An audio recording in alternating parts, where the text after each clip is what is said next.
Prophet Segun Adebayo máa ti fi ìkìlọ̀ tó lágbára ránṣẹ́ sí gbogbo àwọn wòlíì CAC, gbogbo àwọn olórí ìjọ ní CAC tó jẹ́ pé Rotimi Daniels ń gbá ọ̀rọ̀ burúkú mọ́ wọn lórí tó jẹ́ pé ó ń tú ọ̀pọ̀lọpọ̀ àṣírí wọn pé kí wọ́n tètè ronúpìwàdà o. Ẹ wò ó nínú fọ́nrán yìí, bàbá yìí tú ọ̀rọ̀ kalẹ̀ o. Nítorí wípé wọ́n ní ohun ojútì ńlá ló jẹ́ gbogbo ohun tó ń ṣẹlẹ̀, pàápàá bí arákùnrin yẹn Rotimi Daniels bó ṣe ń tú ọ̀pọ̀lọpọ̀ àwọn àṣírí tó ń gbé àwọn ọ̀rọ̀ jáde lóríṣiríṣi tí àwọn èèyàn wá ń sọ gbogbo ohun tójú wọn rí lọ́dọ̀ àwọn pásítọ̀ àti prọfẹ̀tì lóríṣiríṣi. Kódà bàbá yìí máa sọ̀rọ̀ kan ohun tó ń jẹ́ kàbá pé kàbá tẹ̀ ń sọ yẹn CAC máa ló ti bẹ̀rẹ̀. Ẹ wò ìdí tán fi sọ bẹ́ẹ̀, ohun tán rí tán fi sọ bẹ́ẹ̀, gbogbo ẹ̀ ló wà nínú fọ́nrán yìí. Ẹ gbọ́ ẹ̀kúnrẹ́rẹ́ ọ̀rọ̀ lẹ́nu Prophet Segun Adebayo.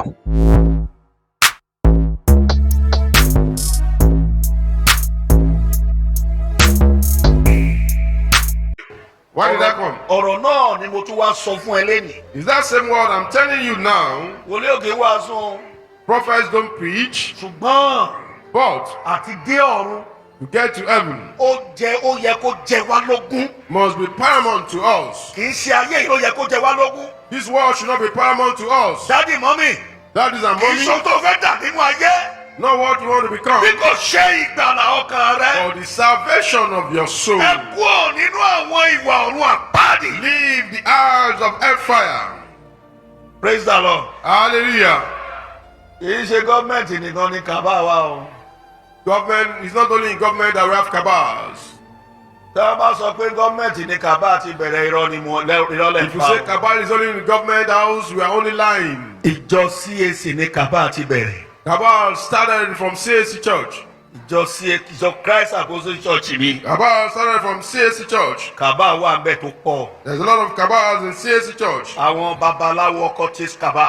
There are occultists that are cabals, pastors that are cabals. So àwọn kàbá wọn máa support àwọn ọ̀gá wọn. So their cabals will support their boss. Àwọn lẹ́rìí tẹ́ wọ́n sọ̀rọ̀ lórí mídíà tẹ́ ẹ̀rí wọn yẹn. They are the ones speaking on media. Tí Rotimi Daniel tó ń la kíní mọ́ wọn lórí gbà. Daniel is eating them hard, Inú wọn tún dùn. and they are happy. Èyí tó sọ ìyàwó ẹ̀ dìdàkudà. The one that has turned his wife to something else in Nínú iṣẹ́ Ọlọ́run yìí náà. this work of God. Tí nǹkan bá dé sí ènìyàn. If something happens to someone, Ọ̀dọ̀ Ọlọ́run lèèyàn máa gbé wá. you take it to God. Àkókò tí a wà yìí ní ìsìn. For this time that we're in Ṣé now, ó ṣe é gbé wá sọ́dọ̀ Ọlọ́run? can you bring your problems to Ṣé ìjọ God? ṣe é wọ̀ ní ìsìn? Can you enter churches now? Ẹ gbọ́ bí ọmọ kékeré ṣe fi wá ṣẹ̀sín. Look at how young people are disgracing ministers of God, Ojú òde tiwa náà. and we are not ashamed. Ọrọ̀ ayé là ń kójọ. We are gathering the things of this world. A ò wàásù ìgbàlà. We are not preaching salvation A ò anymore. kọrin ìgbàlà. We are not singing song of salvation A ò anymore. ṣèsọjí ìgbàlà. No revival of salvation anymore. Ìsọjí mérekù. We are conducting the revival of miracle. Orin tá à ń kọ̀ọ̀kan kì í ṣe orin ìgbàlà. Our song is not that of salvation anymore. Mo mọ bàbá wa kan ní ìsìn títí dìsìn I know one of our fathers still now nínú ìjọ CAC. in Christ Apostolic Church. Ó ti ń bá Ọlọ́run bọ̀ láti 1970, more than that. He has been with God since more than 1970. Pẹ̀lú gbogbo tí ojú ẹ̀ rí. With all he has seen, Ìyàwó ẹ̀ rán lọ sọ́run káàbọ̀. the wife almost sent him to heaven. Ṣé ẹ mọ̀ pé bàbá yẹn sì dúró dì sí? The father is still standing firm in the Lord. Òun ló kọ́kọ́ bẹ̀rẹ̀ láti máa fi àkọ́díọ̀n máa kọrin.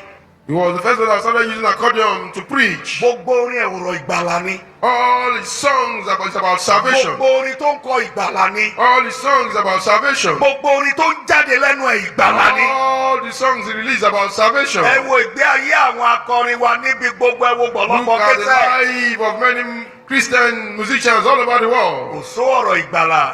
There's no song of salvation from Ọ̀rọ̀ them ìgbàlà anymore. ti ṣọ̀wọ́n níbi gbogbo. Song of salvation is now scarce. Nígbà tí ọ̀rọ̀ ìgbàlà bá ti ṣọ̀wọ́n, When the words of salvation are scarce, ìbẹ̀rù Ọlọ́run ò lè sí there mọ́. will be no more fear of God. Nígbà tí ọ̀rọ̀ ìgbàlà bá ti When the ṣọ̀wọ́n, words of salvation are scarce, kò lè sí ìjèrè ọkàn there mọ́. cannot be so weak Nígbà tí anymore. ọ̀rọ̀ ìgbàlà bá ti When ṣọ̀wọ́n, the word of salvation is scarce, ojú ìmọ́lẹ̀ yóò fọ́. the eyes of light will be blind. Ẹ bá jẹ́ ká ronú lákòókò yìí. Let's repent this time around. Ṣé níbi tá a wà yìí Where we are kì í ṣe ibùgbé wa?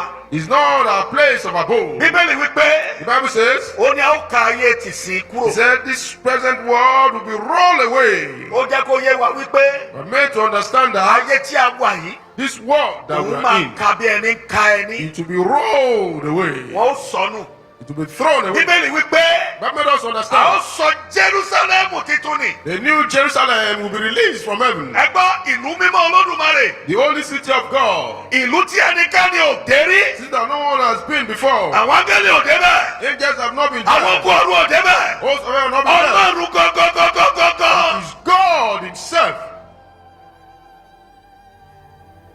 olóhùn máa kó àwọn ẹranko síbẹ̀ o. You know, say He's going to put animals there. olóhùn máa kó àwọn ajá síbẹ̀.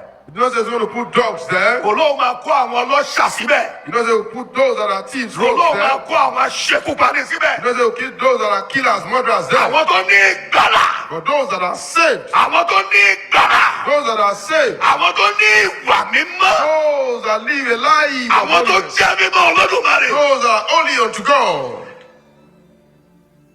bíbélì jẹ́ sọ mí kan. Bible said it somewhere. wọ́n ní a kò ti torí ènìyàn dá ọ̀run àpáàdì. Said hellfire was not created because of we humans, bàbá fathers. kì í ṣe torí tèmi àti rẹ màmá náà ṣe dọ́run àpáàdì. Hellfire is not created because of you and I. èṣù ní ọ̀run àpáàdì wà fún. Hellfire is for the devil àti àwọn ọmọ ogun rẹ̀. and his host. ẹ jọ ní àkókò yìí sà. This time around, jésù olùgbàlà fúnra rẹ̀. Jesus Christ is our Savior Himself. ó ń yí ara rẹ̀ padà. He's transforming ó Himself. ń jìwé ara rẹ̀ níbi gbogbo. He's describing Himself kò tí everywhere. ì dé o. He's yet to come. ṣùgbọ́n ó fi àwọn àpẹẹrẹ wọn. But He's showing us the sign pé dídé òun súnmọ́ etí that ilé. His coming is very near. praise the lord. Hallelujah. ọmọ kékeré kan One young lad, ó lóun ríran ọ̀run láìpẹ́ yìí. he said God showed him about heaven very recently. ọmọ kékeré A young lad, lóun rí àwọn áńgẹ́lì. I saw angels. òun rí ibẹ̀ yẹn. He saw that place. ó ní ibẹ̀ yẹn ń dán. That place is shining. ohun tí wọ́n fi tọ́hún lẹ́nu wò kò sírú ẹ̀ nínú ayé. The word was given to taste, nothing like ó ní that in lójú this world. ẹsẹ̀ gbogbo ara àwọn change kì í ṣara ìmọ̀. Immediately, all his body system changed. ó dẹ̀ ń sọ̀rọ̀ yẹn ó ń sun ẹkún. And he was saying it and he was crying. ó ń sọ̀rọ̀ yẹn ó ń sun ẹkún. He was saying it, he was crying. gbogbo àwa tá à ń gbọ́rọ̀ yẹn lẹ́nu ẹ̀. Those of us that were listening to what he was saying, la bá sun ẹkún. we started crying too. àwọn ìránṣẹ́ Ọlọ́run ń sun ẹkún. Ministers of God were crying.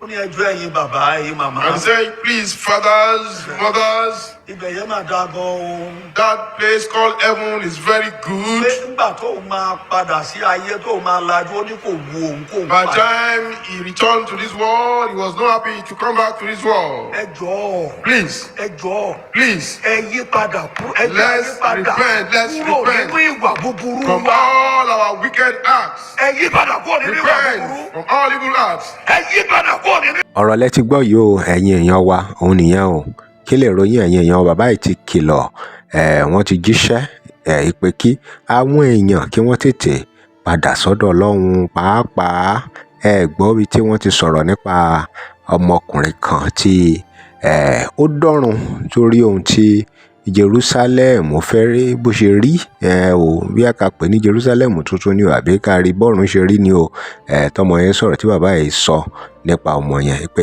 gbogbo àwọn olórí ìjọ ńgbà tí wọ́n gbọ́rọ̀ yẹn ni wọ́n sunkún àmọ́ àti sunkún kọ́ ni kókó bí kò ṣe pé àti yípadà pé káwọn èèyàn yípadà kí wọ́n kúrò nínú iṣẹ́ burúkú tí wọ́n ń ṣe àwọn tí àwọn èèyàn ń gbọ́kànlé pé wọ́n lọ sọ́dọ̀ wọn láti rí gbàlà kò yẹ kó tún jẹ́ pé wọ́n máa bá iṣẹ́ burúkú lọ́wọ́ wọn. ẹ̀yin èèyàn wa ọ̀rọ̀ rẹ o òun lẹ ti gbọ́ yìí o kí lè ròyìn lórí gbogbo àwọn ìkìlọ̀ tí bàbá yìí máa ń filẹ̀ lọ́pọ̀lọpọ̀ gbà kí lè ròyìn lórí ẹ drop comment yín remember to like share and follow us thanks for watching á lọ fún ìpolówó ọjà pé WhatsApp number page. tẹ́ ẹ bá lè rí àmì ṣe gbogbo ogun tó lóhùn ní gbọ́ tó lóhùn ní gbà lórí ayé yín iná agbára Ọlọ́run máa jó dànù kí lè nǹkan tẹ̀ ń là kọjá tó dàbí pé ẹ ti wá ọ̀nà àbáyọ ṣùgbọ́n tí ẹ ti rí ọ̀nà àbáyọ ẹ ti pàdé wòlíì yín ló fà ṣùgbọ́n arán mi sí ọ lónìí dádì arán mi sí ọ lónìí mọ́mì olúwa lòun fẹ́ ṣe nǹkan ńlá nínú ayé yín olúwa sọ wípé gbogbo tẹ̀ ń là kọjá yín òun fẹ́ fi òpin sí kí nìkan tẹ̀ ń là kọjá lórí ìgbéyàwó ni, lórí ọmọ ni, lórí iṣẹ́ ni, níbi gbogbo ni, bóyá ogun kan ló dàbí pé ogun yẹn le, ẹ ti gbìyànjú kò tíì sí ọ̀nà àbáyọ. Ẹ jẹ́ àjọ gbàdúrà, ẹ jẹ́ àjọ wá ojú Olúwa, kí làṣírí ogun yẹn gangan, ẹ jẹ́ àjọ wádìí lọ́wọ́ Ọlọ́run ká dẹ̀ mọ ọ̀nà àbáyọ. Ẹ̀rọ ìbánisọ̀rọ̀ tẹ́ fi pè mí fún àdúrà àti ọ̀nà àbáyọ òun náà ni +234 7025 475427 +234 7025 475427. bẹ́ẹ̀ ṣe ń pè mí fún àdúrà lórúkọ Jésù ẹ máa rí ìyanu